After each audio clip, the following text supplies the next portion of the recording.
On the Fringe with Dan RadioStyle. Hope everybody out there's having themselves a great day. Just imagine for a second if maybe you hadn't red pilled, right? You might be one of these people that's still under the impression that the President of the United States is in charge of everything, that he actually is the one who says what will be and how things should be. What actually has transpired and what is transpiring are two different things. And I think that's one of the things that Q's definitely pointing out for us. The past presidents have been part of this whole Manchurian world, if you will. They've been part of this world where you're only allowed to be president if we say so, and whoever we is. And what's happened today is an individual was brought in to take away this cabal, to drain the swamp, to essentially remove this real leadership that exists behind the scenes, this shadow government, and replace it with the one that was supposed to be there from the get-go, which is the one we, the people, vote for and support. Some say there was a corporate government thing that was taken over, the capital letters on our driver's licenses, this whole thing. It probably ties in for sure. Not going down that path right now, and that's like a 15-hour show and no winning there. But what we do know is this gentleman here is hated by everybody. This guy's dad died, and many say was quite possibly when the changing of the guard occurred.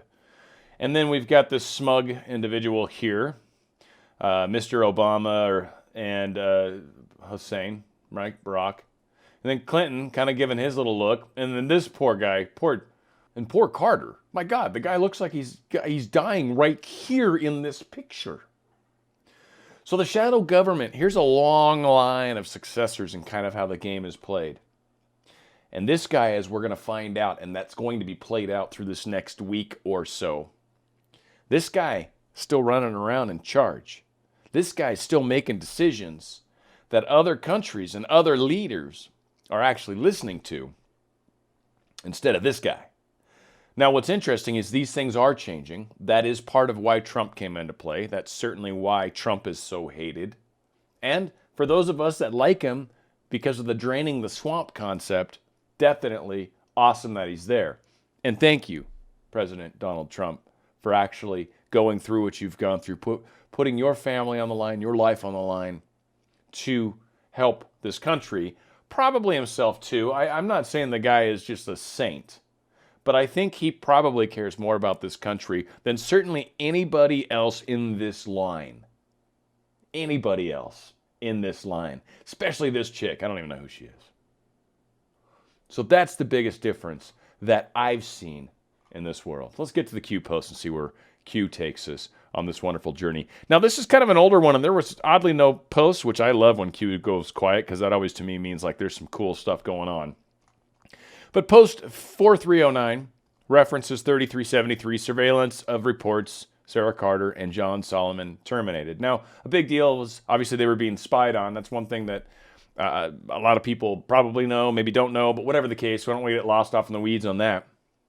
But it's being referenced, and I think that's the important part, as he's saying before here, worth remembering, and then in brackets and bold, soon, probably this week. Do we have another boom week coming? Probably. Now, there's some very interesting stuff that Nunes kind of talks to on this. I actually kind of went a little bit longer on this than I maybe normally would want to. But I think they cover a lot in this 3 minutes that I want to share. I hope you guys will give that to me. But it really does start to set the stage for the way this shadow presidency works, right? We've got all these things that were happening in Ukraine. We've got all these things that were happening in China, right? And we've got all these things like blame Russia, and obviously Ukraine and Russia have issues, and China, and then India, the way they come into play. Now, there's this whole work in progress that was happening that got messed up by Trump. And so the shadow government is still trying really hard to keep these wheels moving. They're still hoping that Biden somehow doesn't stroke out before the election and actually becomes president of the United States, somehow, magically, because they want to keep these balls going. So what he's talking about is something major going on where they're trying to bring that Yazlovich, whatever her name was, the ambassador to the Ukraine. and bring her in to do some testimony. He's talking about some irregularities that they found. A lot of interesting things I think are going to come out. Deep State trying to spin it their way. And it looks like that the Patriots are kind of jumping in front of this and knew this was coming or were ready for this coming, whatever the case is. Seems like they're prepared. Let's check it out. Yeah, so, and that's why I believe, if John Solomon's reporting is correct from yesterday, that the Ukrainians had actually reopened this investigation long before Trump had ever even talked to the new Ukrainian president. So that could be ongoing. If you look at all the happenings in Ukraine over the last few years, it's very concerning. I hope they're supposed to bring in the ambassador, the former ambassador to Ukraine, from the United States. She's supposed to come in on Friday. I don't know if she's going to come in or not, but we're kind of looking forward to having her in because, as you probably know, Sean, Pete Sessions, former chairman of the Rules Committee, he sent a letter about her, about concerns about that she was not serving the Trump administration well in Ukraine. Well, of course, she was removed. We've seen lots of bragging in the press about how she's going to be the one that really brings down the president. Well, I have questions because my sources are telling me that the former U.S. ambassador to Ukraine, Yovanovitch, my little birdies are whispering to me, I don't know if it's true or not yet, but I'm looking. Do you know of any evidence that she may have used government resources to monitor communications of American citizens? And do you know if any of these citizens might have been journalists?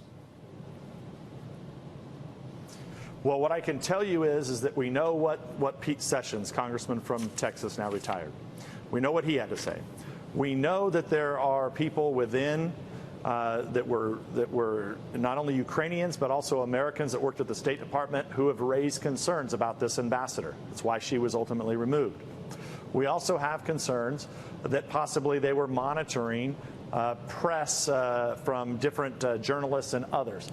That we don't know, but we have people who are giving us this information, and we're going to ask these questions to the State Department, and hopefully they'll get the answers before she comes in on Friday. But we will give her an opportunity to answer these questions on Friday also.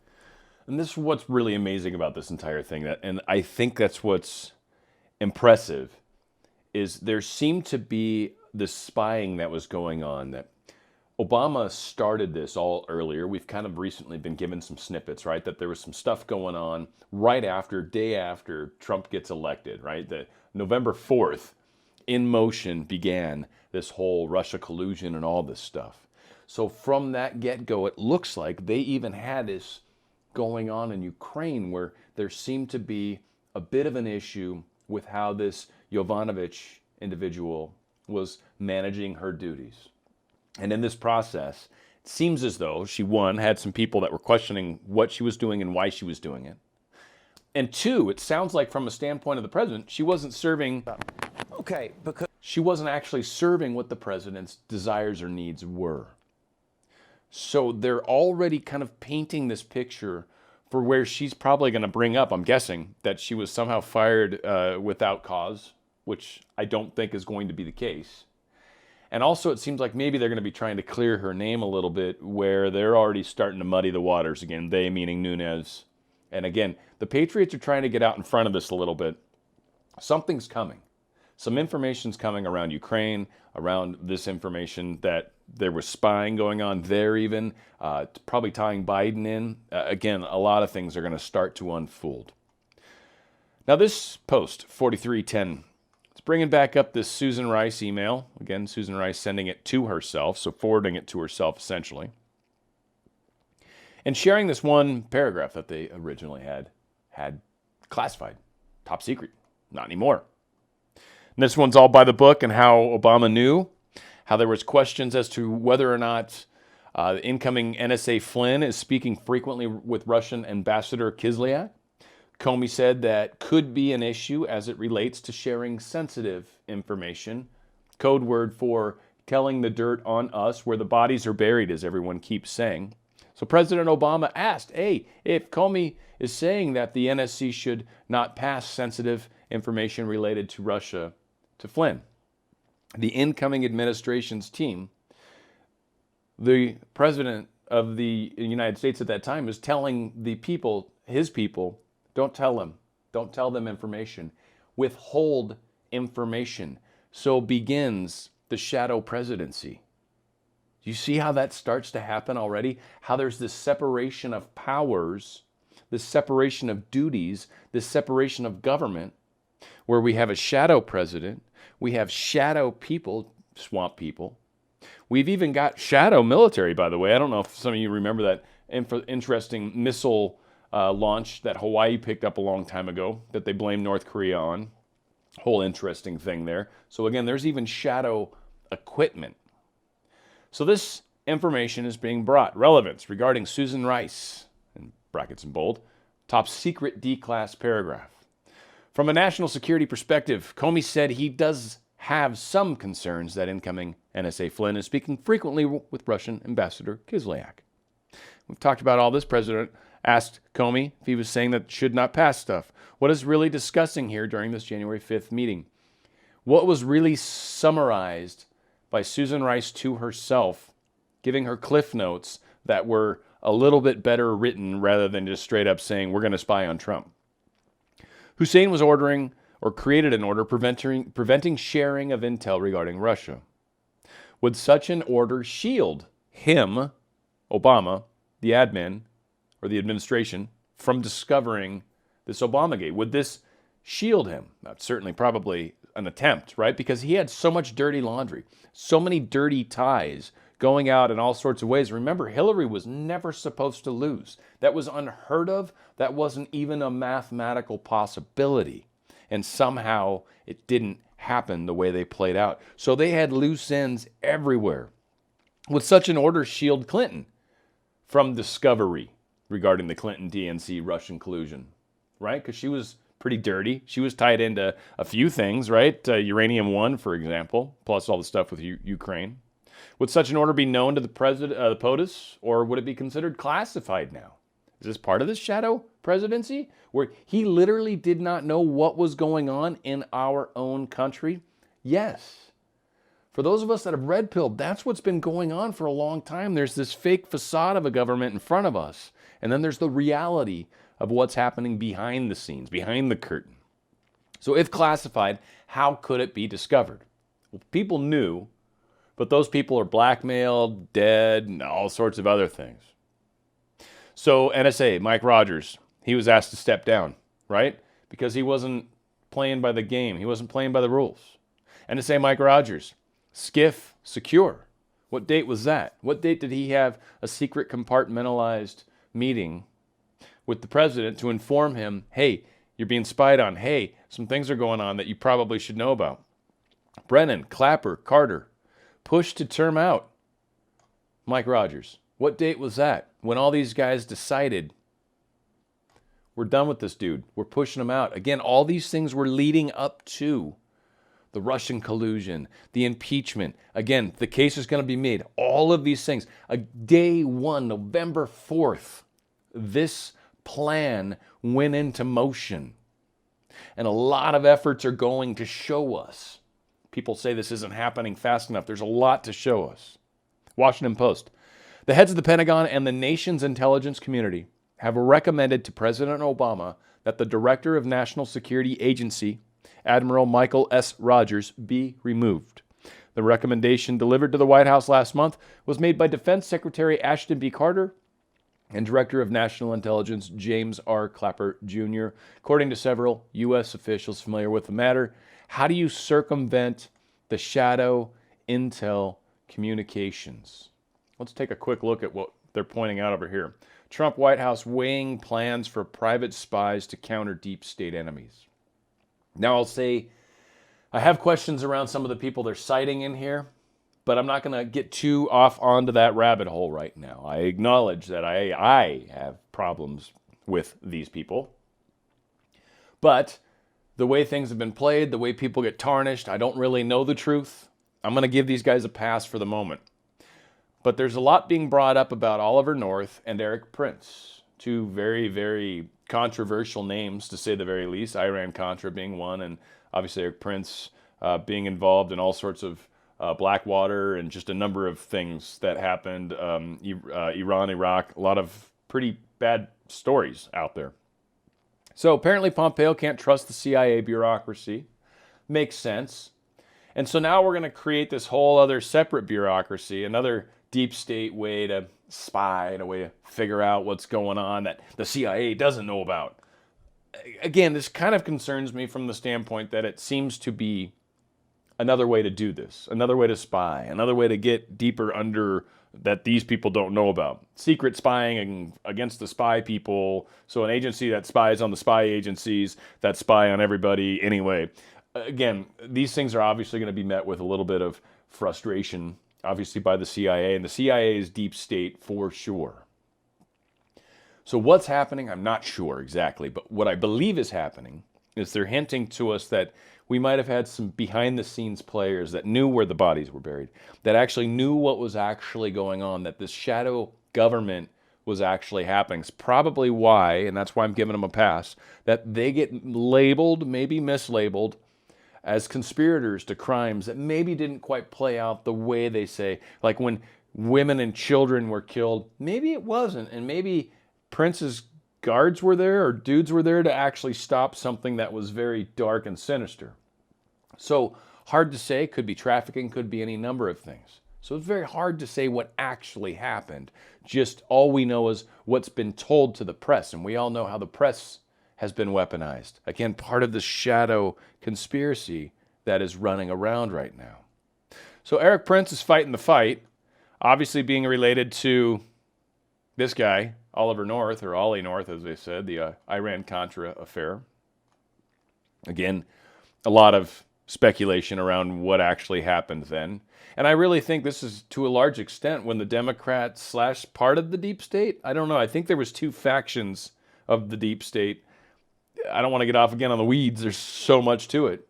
But long story short, I feel like that's when the Dem side of it kind of won over and took charge, was right after this whole thing, because it seems like the Republicans never really were able to do anything about it until way later. Now here's Eric Prince again, rocking and rolling in his wonderful vehicle with Bose speakers. Like to dig that.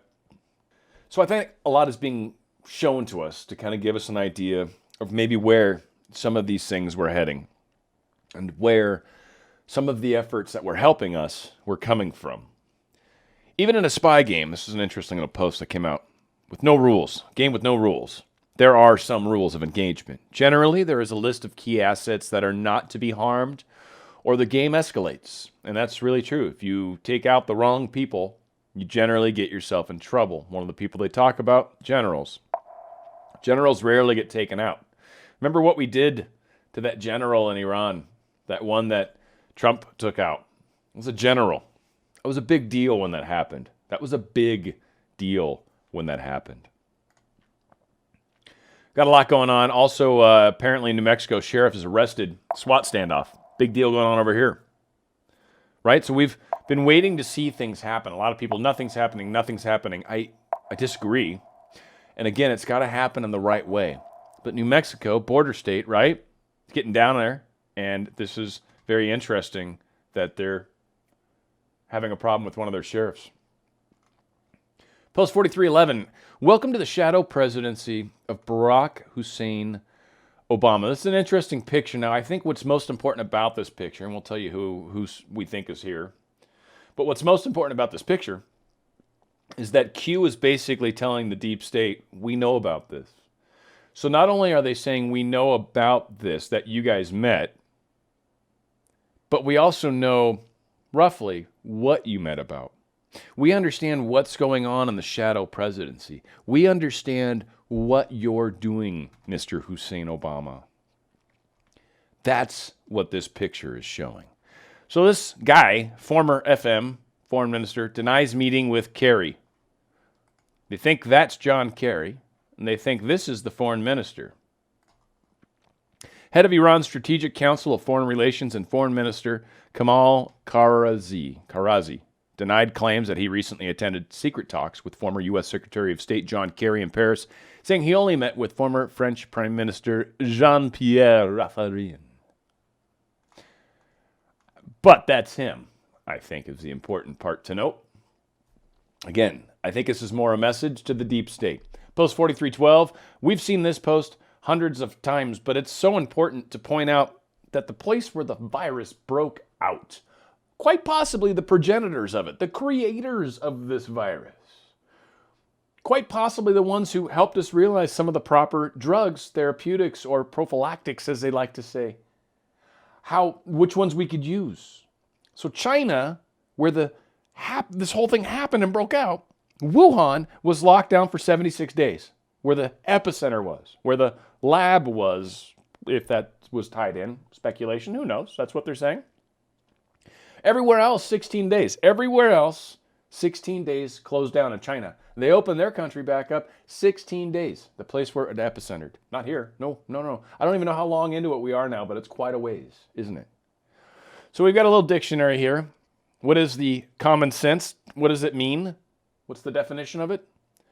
The basic levels of practical knowledge and judgment that we all need to help us live in a reasonable and safe way. Common sense. Can the cure be worse than the actual disease? If on any given year you have quite a few people that die from flus and things along those lines, do you shut down the economy? Because this isn't that many more. And certainly when you look at heart attacks, when you look at depression, car crashes, drunk driving, like all sorts of other things that have way larger numbers. Do we shut down economies? Do we stop people from being able to drive? Do we take away people's abilities to drive their own cars and just use robots? They want it to happen, but again, not pushing for that. They're talking about using common sense approach to this problem. What are other countries doing?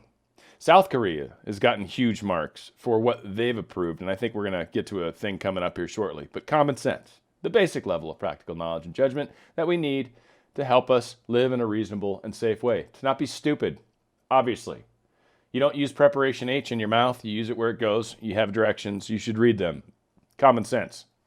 Don't do things in a silly kind of way. It's not chapstick. So, 4313, also worth remembering, this Forbes article. Trump debuts in Europe as Obama returns to stir nostalgia for old days. Now, the important part about this, and I know I could click down here, but I'm not okay with that, and those are my only options, so I'm just going to ignore it for a second. I apologize for half the page being blue. But Trump's debuting in America as Obama returns to stir nostalgia for the olden days. Oddly, Trump is out there in Europe, and, maybe some of the European leaders don't seem too fond of Trump. They've definitely come out on numerous occasions and said that publicly, right? Not a big surprise. But oddly, coincidentally, the shadow president shows up right after. Now, I don't mean shadow in the sense that he's dark in skin color. I mean shadow in the sense that he shouldn't actually be the president anymore, yet seems to somehow still be in charge. Not cool. So, he's having a vacation. They're looking casual. He's not even wearing a tie. He's unbuttoned an extra button. He's looking pretty dapper, but not sure what's going on there. Post 4315, the shadow presidency. This is the important part to keep in mind. Obama's to meet the world leaders in India and China the weeks after the Trump visit. I love when they use the smug look. Yeah, this guy's running around behind Trump's back, meeting with all these people after Trump meets with them.